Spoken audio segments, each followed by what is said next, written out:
മലയാള സിനിമയിലെ പ്രമുഖ നടൻ നിവിൻ പോളിക്കെതിരെ പീഡന കേസ് രജിസ്റ്റർ ചെയ്തു. എറണാകുളം ഊന്നുകൽ പോലീസാണ് കേസെടുത്തത്.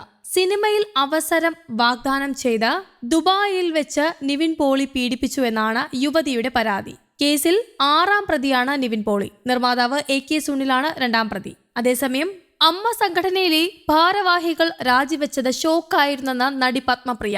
താനത് പ്രതീക്ഷിച്ചിരുന്നില്ല എന്ന് പത്മപ്രിയ പറയുന്നു. മുഴുവൻ എക്സിക്യൂട്ടീവ് കമ്മിറ്റി രാജിവെച്ചപ്പോൾ ആർക്കാണ് രാജിക്കത്ത് നൽകിയത് എന്ന് താൻ ആലോചിച്ചു. ജനറൽ ബോഡി നടത്തുന്നതിനെ പറ്റിയൊന്നും പറയാതെ പുറത്തു പോകുന്നത് ഉത്തരവാദിത്തം ഇല്ലായ്മയായിട്ടാണ് തനിക്ക് തോന്നുന്നത് എന്നും അവർ അഭിപ്രായപ്പെട്ടു. ഒരു മാധ്യമത്തിന് നൽകിയ അഭിമുഖത്തിൽ സംസാരിക്കുകയായിരുന്നു പത്മപ്രിയ. ഞാനും ആ ഒരു അസോസിയേഷന്റെ ഭാഗമാണ് എന്നാണ് കരുതുന്നത്. രാജി കൊണ്ട് ഇതിനൊരു പരിഹാരം ലഭിക്കില്ല എന്നതാണ് എന്റെ അഭിപ്രായം. ഞാനും രേവതി ചേച്ചിയും ഒക്കെ വിശ്വസിക്കുന്നത് സത്യം വെളിച്ചത്ത് വരും എന്നാണ്.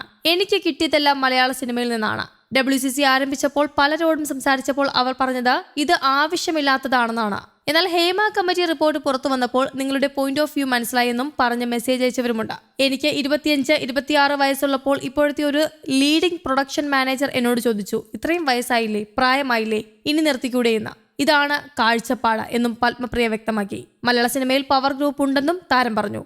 ഒന്നും അറിയില്ലെന്ന സൂപ്പർ താരങ്ങളുടെ പ്രതികരണം നിരാശയുണ്ടാക്കിയെന്നും അവരെല്ലാം അറിയാൻ ശ്രമം നടത്തട്ടെയെന്നും നടി കൂട്ടിച്ചേർത്തു.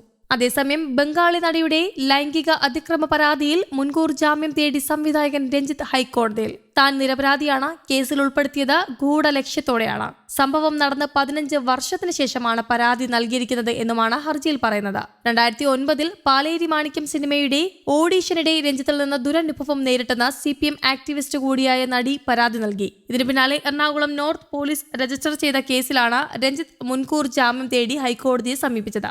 അകലയിലെ അഭിനയം കണ്ടിട്ടാണ് പാലേരി മാണിക്യത്തിലേക്ക് വിളിച്ചത് എന്നാണ് നടി പരാതിയിൽ വ്യക്തമാക്കുന്നത്. കൊച്ചിയിലെ ഹോട്ടലിലായിരുന്നു ഓഡീഷൻ. രഞ്ജിത്തിനെ രാവിലെ കണ്ടു, ഫോട്ടോഷൂട്ട് നടന്നു. വൈകിട്ട് പ്രതിഫലം, കഥാപാത്രം തുടങ്ങിയ കാര്യങ്ങളുമായി ബന്ധപ്പെട്ട് സംസാരിക്കുന്നതിന് ഇടെയാണ് മോശം അനുഭവമുണ്ടായത്.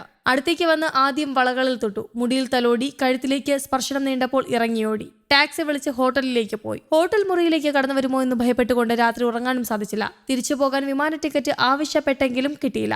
സ്വന്തം ചെലവിൽ തൊട്ടടുത്ത ദിവസം ബംഗാളിലേക്ക് മടങ്ങി. ഡോക്യുമെന്ററി സംവിധായകൻ ജോഷി ജോസഫിനോട് കാര്യങ്ങൾ പറഞ്ഞിരുന്നു. മലയാള സിനിമയിൽ പിന്നീട് അവസരം ലഭിച്ചിട്ടില്ല, കേരളത്തിലേക്കും വന്നില്ല എന്നാണ് പരാതിയിൽ നടി പറഞ്ഞത്. നടിയെ സിനിമയിൽ അഭിനയിക്കാൻ തിരഞ്ഞെടുക്കാത്തതിന്റെ നീരസവും നിരാശയുമാണ് പരാതിക്ക് കാരണം എന്നാണ് രഞ്ജിത്തിന്റെ ആരോപണം. തന്നെ ചലച്ചിത്ര അക്കാദമി ചെയർമാൻ സ്ഥാനത്ത് നിന്ന് നീക്കുന്നതിന് ചില നിക്ഷിപ്ത താൽപര്യക്കാർ ഇത് ആളിക്കത്തിച്ചു. പരാതിയിൽ പറഞ്ഞിരിക്കുന്ന അപ്പാർട്ട്മെന്റിന്റെ ഭൂരിഭാഗം സ്ഥലവും ഓഫീസ് കാര്യങ്ങൾക്കായി ഉപയോഗിക്കുന്നതാണ്.